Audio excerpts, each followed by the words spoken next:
किसी ने सवाल किया है कि सर, जब भी मुझे शादी के लिए रिश्ता आता है मैं चाहता हूँ कि लड़की की जॉइंट फैमिली हो, उसे भाई बहन भी हों ताकि सभी के साथ मिलजुल कर रिश्तेदारी निभाई जा सके, हंसी मजाक करते रहें। और मैं चाहता हूँ कि मेरे ही शहर से दक्षिण दिशा की ओर से रिश्ता आए, क्योंकि वहाँ मार्केट घनी है, घनी बस्ती है।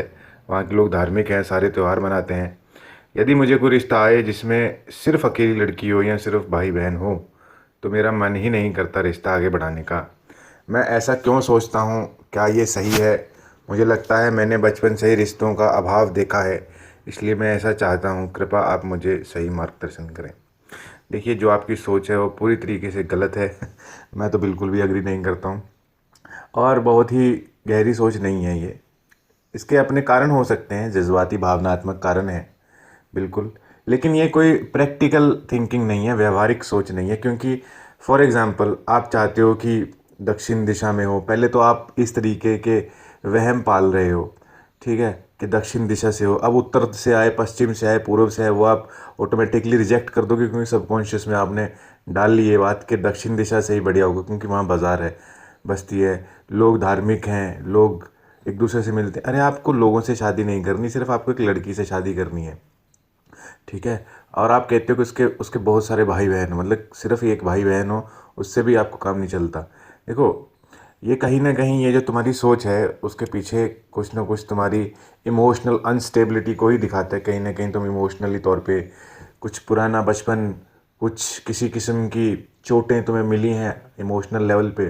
जैसे तुमने बताया कि तो तुम्हारी सिस्टर है, उसके साथ तुम्हारी बहुत अच्छी दोस्ती नहीं है, तो कहीं ना कहीं खालीपन। और तुम्हारी दोस्ती भी बहुत लोगों से नहीं है, क्योंकि जिस किस्म का तुम्हारा व्यवहार है, बहुत नरम व्यक्ति हो, तो नरम व्यक्ति को लोग आमतौर पे लूटने का काम ही करते हैं, या दबाने का, या लूटने का, या डराने का।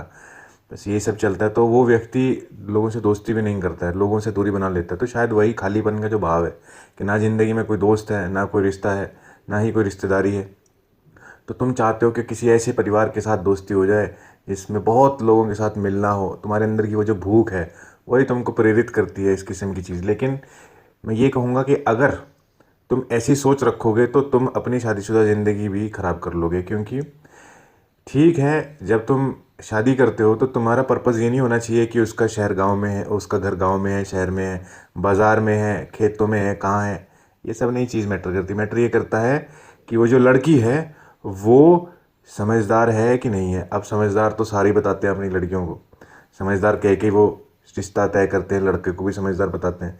लेकिन जब तुम उससे बात करते हो, थोड़ा सा उसको जानते हैं, समझते हैं, तो आपको लगता है कि क्या वो कुछ समझदारी की बात भी करती है, क्या इमोशनली थोड़ी सी मेच्योर है।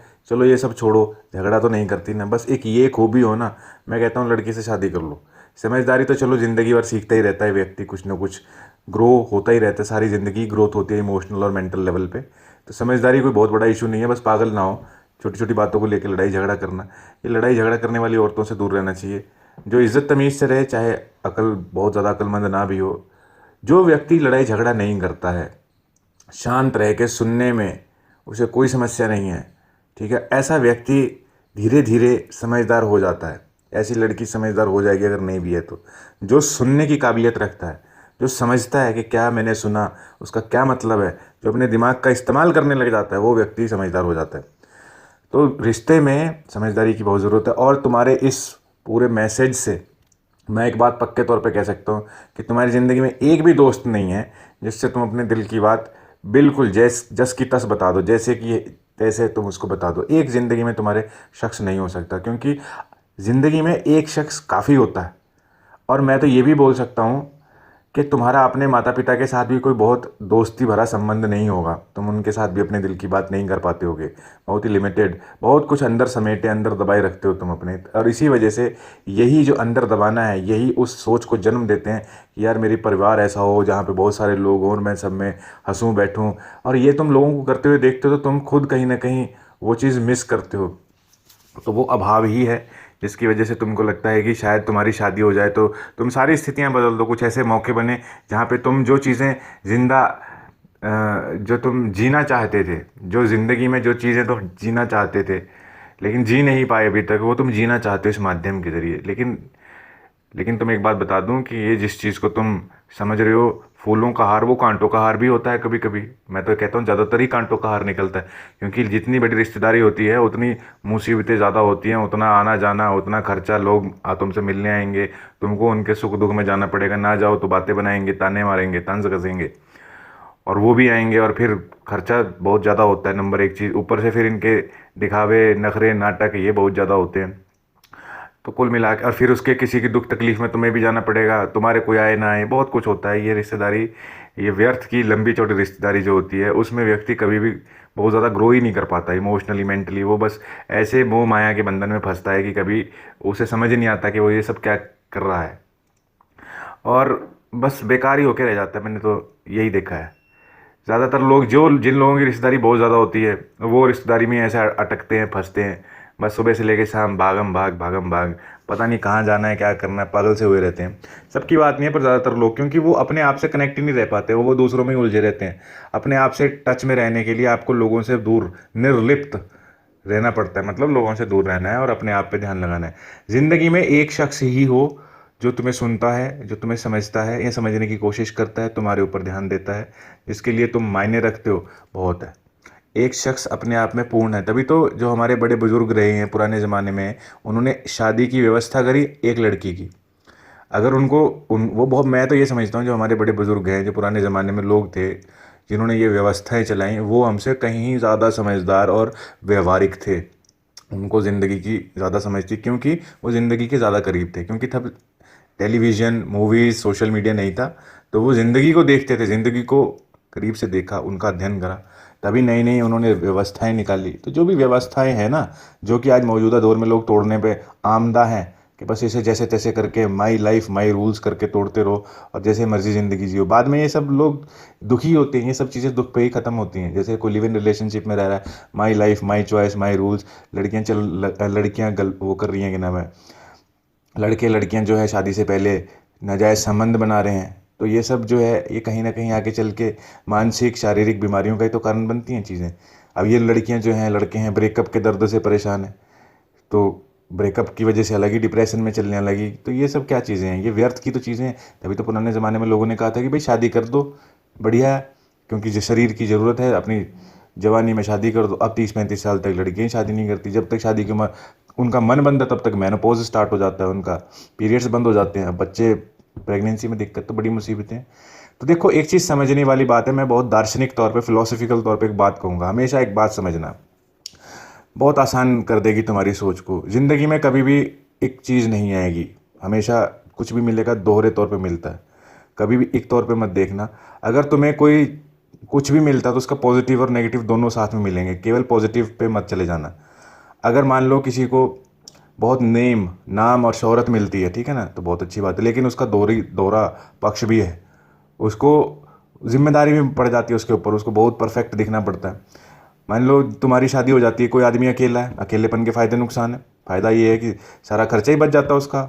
परिवार होता तो बीवी होती, बच्चे होते, उनकी पढ़ाई लिखाई, उनके कपड़े, उनके खाना पीना, उनकी दवाइयाँ, ठीक है, ये खर्चा है। और वो अब आदमी शादी नहीं करी तो सारा ही खर्चा बच गया, पूरे बेड पे अकेला सो सकता है आदमी। नहीं तो बीवी बच्चे होंगे तो उनके साथ शेयर करना पड़ता है, एक चीज़ तो ये होगी।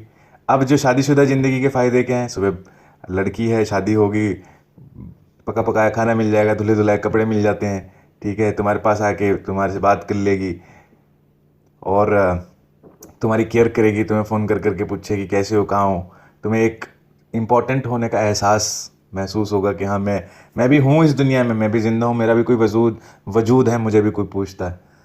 फिर बच्चे जब घर में आओगे तो पापा पापा कह के तुम्हारे गले लग जाएंगे, ठीक है, वो एक अलग ही अनुभव होता है, वो एक अलग ही चीज़ होती है।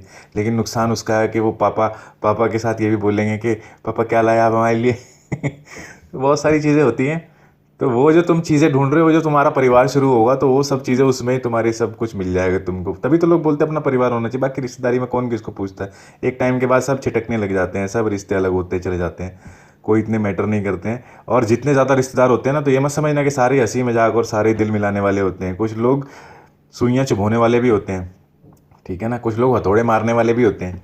ऐसे लोगों से भी, ऐसा नहीं है कि फालतू में सड़ने वाले, ईर्ष्या करने वाले। तुम अमीर हो तो तुम्हारी अमीरी से ईर्ष्या, तुम गरीब हो तो तुम्हारी गरीबी से दूरी बना के रखने वाले, बहुत ज़्यादा ही स्टेटस से प्रभावित लोग भी होते हैं। तो जितने ज़्यादा लोग, उतनी ज़्यादा गंदगी होने का संभावना पूरी बनी रहती है। और ये कोई मैटर नहीं करता कि लोग कहाँ के धार्मिक हैं, बाजार है, बहुत मेल मिलाप करने, ये फालतू बातें हैं।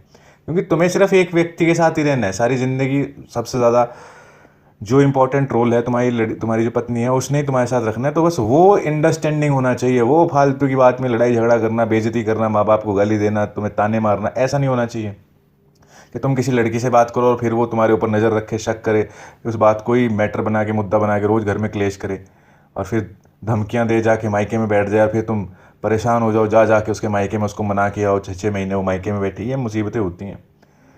इसलिए ये सब व्यर्थ की बातें हैं कि पूर्व दिशा जहाँ से भी, मैं कहता हूँ ये भी मत सोचो कि मुझे इस शहर से ही रिश्ता करना है।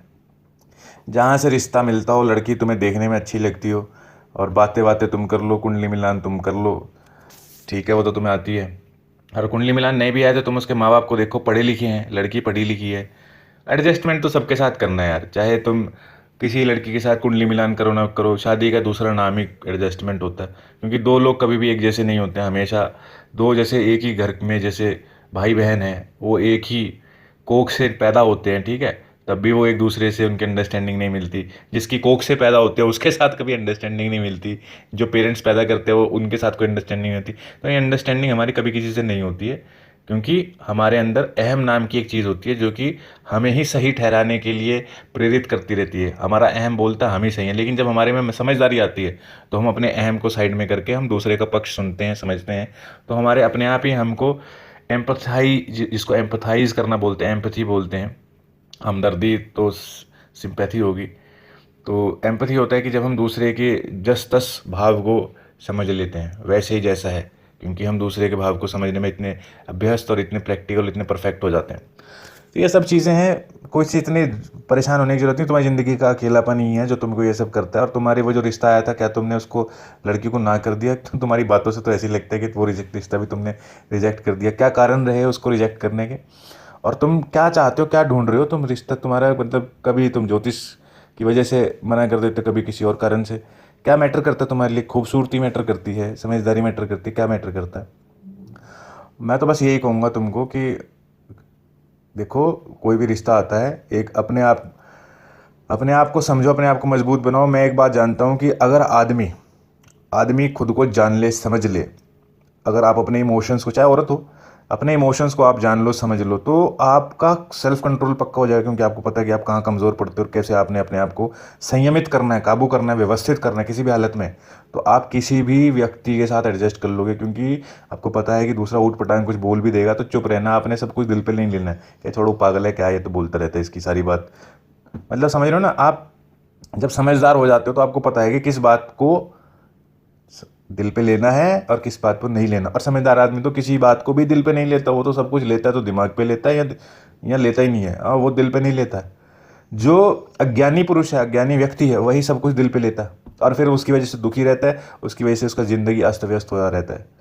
इसलिए सरल शब्दों में बता रहा हूँ, अगर खुद को जान लिया, समझ लिया, आत्मनियंत्रण करने का अभ्यास कर लिया, अपने क्रोध पे काबू करने की अभ्यास, ये अभ्यास से आता है, एक रात की काम नहीं है, एक दिन में नहीं होता है, साल 6 महीने कम से कम लगते हैं थोड़ा सा असर दिखने में। वो तो तुम्हारे ऊपर है कितना अभ्यास करते हो।